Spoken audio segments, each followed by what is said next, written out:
everybody, and welcome to another episode of Tech Can't Save Us. As always, I'm your host, William Gadsby-Peat. And I'm Rebecca Hedman. And today we've got a special podcast for you all about regulation in the tech sector, unfortunately inspired by the awful events of the Oceangate Titan submersible disaster. Yeah, it's actually a very troubling situation, and I think with the looming regulations that are happening against big tech in particular, it just kind of feels like it's never been more important for society to sit down, reflect on past mistakes, and really have a good think into the future and how we can actually regulate tech in a way that is fair, safe, ethical for everyone, that's creators and the users alike. Yeah, exactly that. Before we jump into the wider discussion about regulation, just wanted to give any of our listeners a quick recap of what happened in case you haven't been following this story. But basically, a company called Oceangate specialise in these deep sea submersibles that are capable of diving down into insane depths, like 4,000 feet below the ocean. There's only like a handful of these types of craft in existence, and this particular submersible was designed specifically for expeditions to view the wreck of the Titanic. Unfortunately, the last expedition of the Titan submersible had a catastrophic hull breach, instantly killed the 5 crew on board, including the founder of the company, a guy called Stockton Rush. So in the wake of the tragedy, a number of things kind of came out, one of which was the sub not being independently assessed because there's pretty much no regulating body of the industry. The vehicles in it don't even have classifications. If you ever get on a normal ship, it has to be classified, otherwise it's not seaworthy.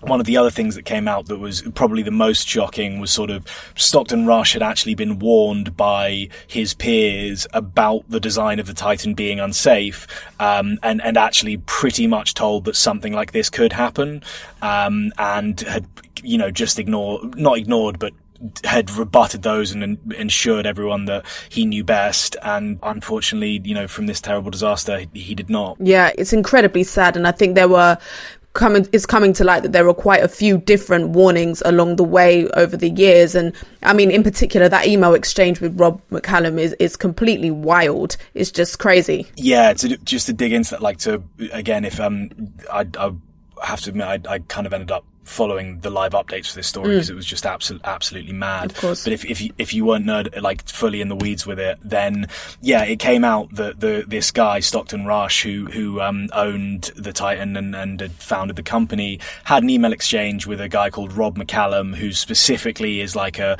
deep sea submersible operations expert, where Rob McCallum was again calling out all of these, and Stockton Rush's response was essentially like, well, I'm a founder and an entrepreneur, and I know better. And I have to admit, I thought that one of the reasons we decided to do this episode was it seemed so reflective of trends within the sort of tech industry generally. You have this kind of business person who is very stubborn, driven, and thinks they know best. And those qualities, they're a lot of what makes that person a success, a lot of what makes their company a success. But then they get to a certain point and they become a serious threat because they don't listen to other people.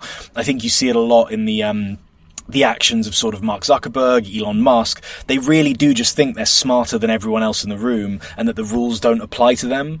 And so, yeah, I did watch this whole story unfold. It was incredibly sad, but it did also feel incredibly familiar. I think as a whole, that is one of the main causes of this disaster. It's partially because it's a fact that it's a niche industry, but also, again, like we've spoken about the absence of regulation and the fact that there's no regulation or any regulator or even a government body. It's just self-regulated, which works until you get somebody like Stockton who doesn't listen to the wisdom, who doesn't listen to the warnings. And the fact that you don't even need to have a vehicle like the Titan submersible classed is just absolutely crazy. And the fact that so many different bodies and organizations and figureheads were aware of the craft and kind of voiced that opinion, and still it was able to go ahead on the mission, I just think it's absolutely ludicrous. Yeah, I think it's as well sort of very reflective. Again, like, we're not just trying to wail on the deep sea diving industry here. Like, I just think there are a lot of parallels between this and other sectors. And I think in particular what you're talking to there, Rebecca, that kind of like at the very start of an industry, it's like 50 to 100 people that are driving and forming that industry, and they tend to do it away from any public eye because no one else knows about it. And we saw that happen. It's a very small group, and a lot of decisions are being made that basically set in stone the sort of structure of that industry for the foreseeable future. And those sort of the decisions that like 50 to 100, and unfortunately this is almost always the case, older white men make tend to become the building blocks of that industry away from any sort of regulation or public eye. And people only become aware of the industry when it's starting to have an impact on society. Yeah. And by that point, it's too late. The decisions have been made, the industry's set in stone, and it's not really up for discussion. And also, quite often, by the time you get to that size, you have so much money and power and influence that you can hire lobbyists, you can hire lawyers. So there's sort of like this weird life cycle where you start off with no oversight or regulation except the one that you and your peers decide on. And then by the time that you do get to the point where a government might take interest in you and decide to regulate, you can really challenge everything they're doing, fight back, hire lawyers, and kind of just resist any attempt at regulation. So something that should take maybe a year or two to regulate takes, decades. Yeah, so it does seem like there are some signs of encouragement though, Will. I mean, it's not all negative. And I think both the EU and the UK are trying to challenge the dominance of those big tech companies and try and fight that monopoly. But I think it's also good that we're seeing whistleblowers increasingly nowadays, actually, who are giving insights into the potential negatives that AI could possibly have. The UK government is not known for its love of regulation. It's historically thought that any attempt to sort of regulate things will stifle innovation. And I do think it's, to your point, it's the increasing alarmist sort of warnings that we're getting from people actually within the industry. A lot of the people blowing the whistle about the negative impacts of AI are from Microsoft and Google, the very companies that are driving, the creation of AI. So, like when the person who literally makes the product is going, guys, I think this could end humanity. It really does cut through a lot of the noise, and people across all sides of the political spectrum do take note. So yeah, I do think there's just like a lot of potential downsides with AI in particular, but just generally people are becoming more aware of like the dominance that big tech has, and there's no greater example of that than AI. What do you think is like the reason that the government has started to actually, the UK and the EU have actually started to look at this and decided that they do need to take a hand and start regulation? So actually, I just believe that if we want to think about a specific example, for example, Oceangate, it's easy to see how when we ignore regulations or don't enforce regulations, things can become disastrous. And I mean, with AI in particular, there are some potential risks that can include, spreading misinformation. We see that there's sometimes a little bit of a bias in AI chatbots, and also there are other kind of more human elements that are perceived as a risk of AI. For example, the weakening of like ethics and goodwill.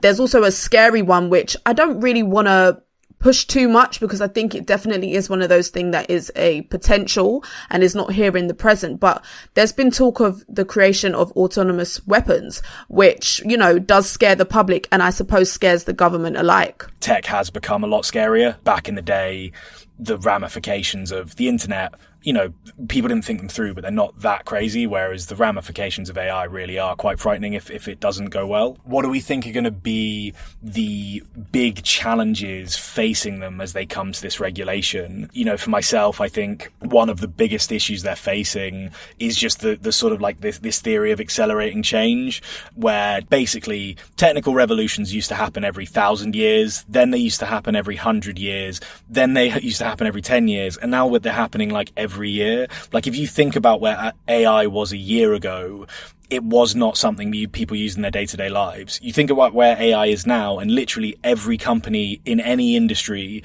is trying to figure out how they use it and incorporate it into their day-to-day life. And I think that's the biggest issue facing any government, is these changes are happening at breakneck speed. You need to almost put regulation out each month, not each year or each 5-year sprint. And quite often the people in charge of that legislation are, 40 plus, 50 plus, like they are not, they've if you ever watch the hearings where they have the guys from Google or the guys from Facebook in front of like the US Senate, and you see some 65-year-old man being like, how does the internet work? That's the guy who is then meant to put forward legislation to stop those bodies from having too much power. And I do think that is ultimately the problem, is you couldn't have a harder industry to regulate, and you couldn't have a worse body of people who are more out of touch with tech to try and regulate it. So I think that's one of the big problems. Like, what do you think is the biggest challenges facing regulators if they truly want to try and regulate? I think I agree with you in that, you know, a lot of these government officials don't actually have knowledge on what they're trying to regulate. But as well, I think there are many different people in government that have kind of deep ties with big tech. And I think that is an ulterior motive and agenda that we need to explore a little bit deeper, because even in the UK, we've got Rishi Sunak, who's simultaneously basically trying to say he wants to set up a government body to regulate tech, but then also saying he wants London to be the capital of AI. So you tell me, like, with those two agendas, how do you see that going? Yeah, that's such a good point. I think along with all the infrastructure of our government and economy being built around sort of hyper growth, everyone being obsessed with GDP, you know, our country and our governments have spent 20 years courting these big tech companies. So to suddenly be turning around and regulating them, you know, it is a complete 180. And yeah, I think it is difficult. Like, and you do end up with these weird sort of like moments where Jeremy Hunt comes out and is like, we're going to regulate AI and it's an existential threat. And then like a day later, Rishi Sunak comes out and says, well, actually, we want London to be the capital of AI. And you're like, okay, well, which one is it? Because those are two completely separate things. I think as well, on the point of almost a more philosophical change, there is just this lack of appetite towards regulation. Just it's a throwback from the Thatcher and Nixon era, this view that capitalism works best when governments just stay away from it, and that any government regulation stifles innovation. And I do think that you just like it takes a lot for people who've spent 30 years in politics and have had that drilled into their DNA to suddenly turn around and go, actually, no, there's a point where even if that's true, it's not worth the risk of just letting AI go unchallenged. Like, I don't want economic growth if the downside of it is the destruction of mankind. Yeah, so it's just worth exploring maybe what are some of the arguments that regulation will stifle innovation, and maybe some of the consequences that could happen from that. Yeah, it's a good point. And like this is kind of what you always hear, the pushback from big tech, you know, from the AI companies, you know, the folk driving this revolution. So yeah, I mean, it is true that like badly thought out legislation can stifle innovation.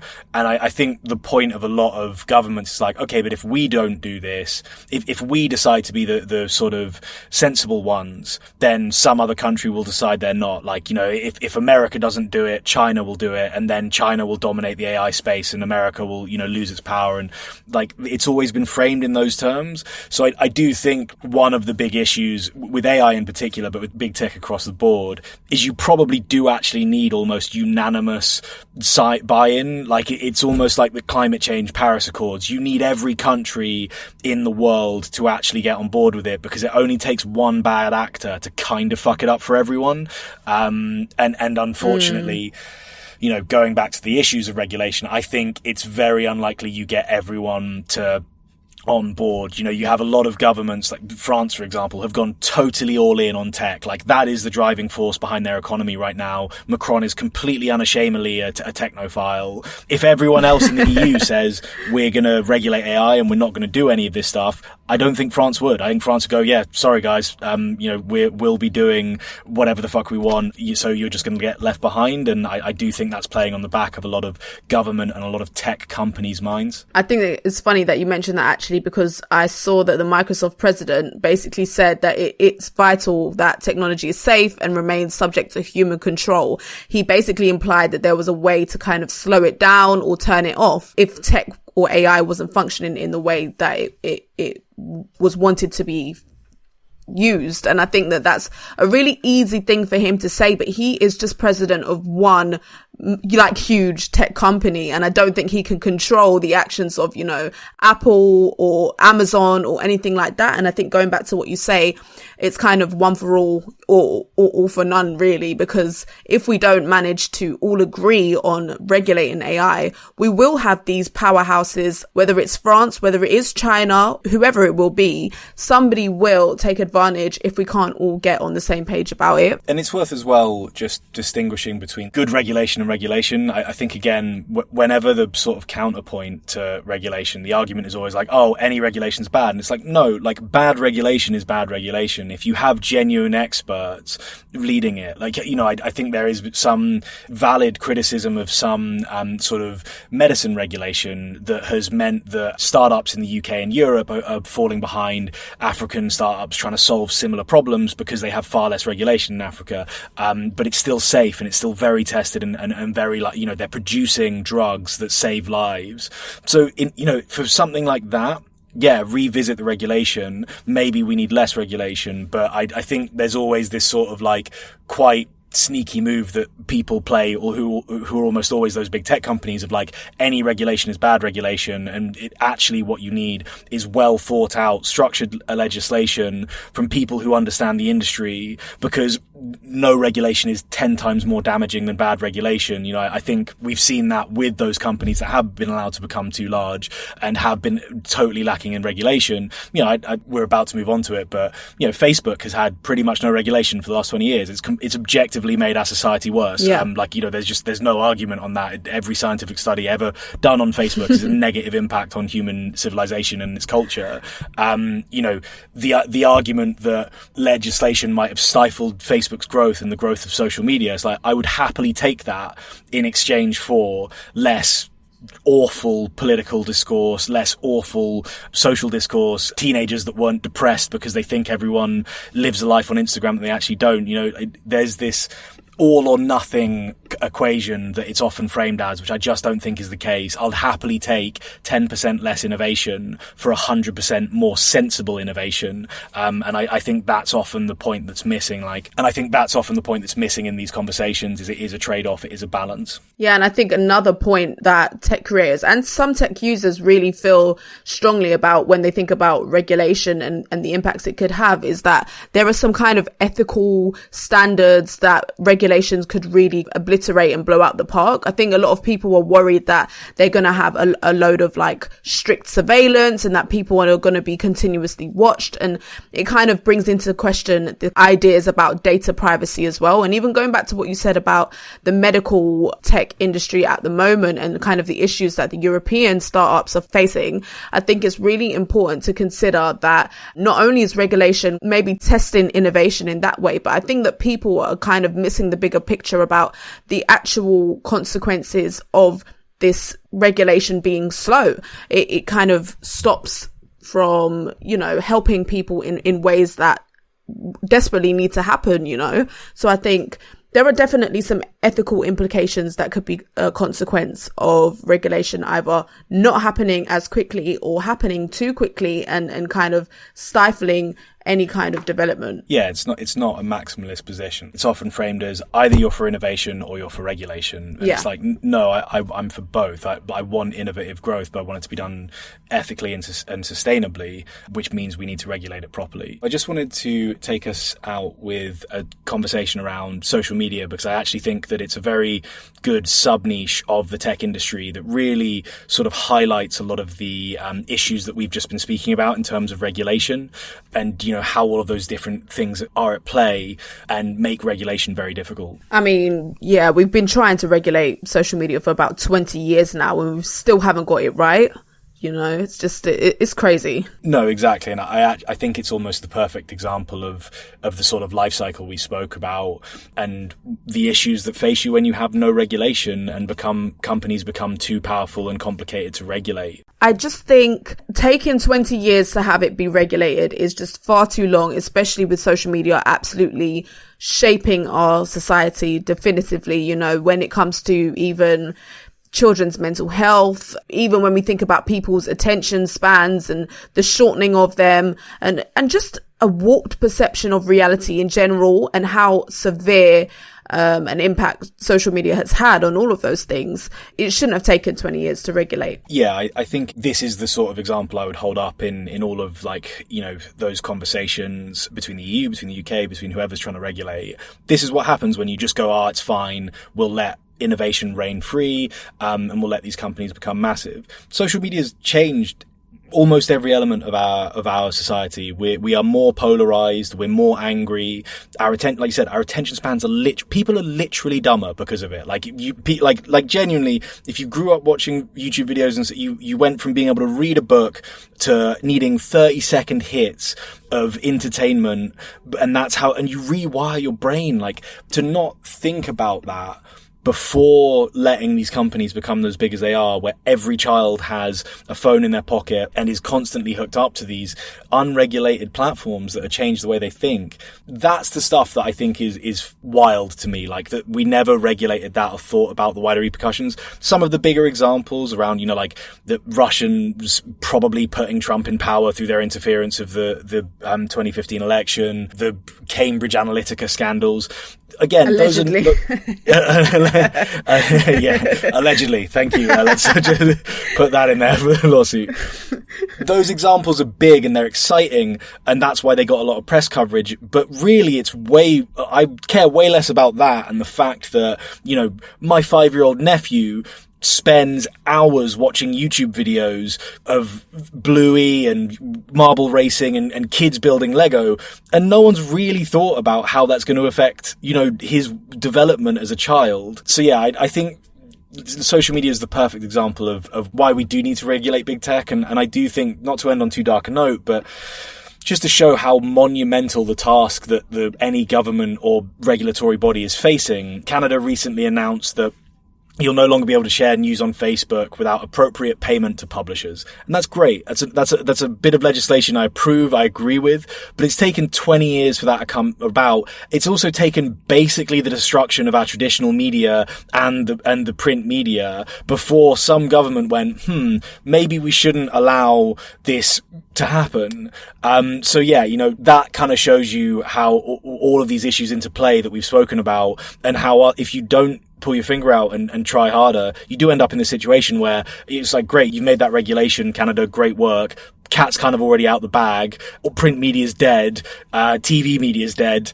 It's not going to come back because of this regulation. So, yeah. I mean, I do hope that the lessons have been learned and that there is kind of like more of an appetite in our society not to make these mistakes. But I am seeing that what the pattern is and what seems to be happening is that something sinister kind of happens and then we get a regulation or a bill or an act passed. I mean, recently I saw the online safety bill was passed, and that came as a result of something quite sinister, you know, relating to a young teenager and something that had happened to them. So I just want to be more vigilant as a society to some of the implications of not having regulation, yes, on social media, but in the wider topic on tech and AI in those areas as well. And I think even some of the regulations we mentioned, Will, that's the EU's AI Act and the UK's white paper, the elimination of third-party cookies as well, and other various data privacy acts, all kind of suggest that we are finally taking action. So fingers crossed we kind of carry on in this direction and things can get to a place where it's safe, it's ethical, but innovation is still continued to be promoted and pushed. I like that as a note to end on. Facebook so utterly fucked society that we're now pulling our finger out and we're going to regulate things properly, especially when it comes to AI. That is wild. Can't believe it. Awesome. Thank you to our wonderful listeners as always. This has been another episode of Tech Can't Save Us. If you enjoyed the conversation, please do like, subscribe, leave a review on whatever platform you're listening to, and we'll see you next week. See you.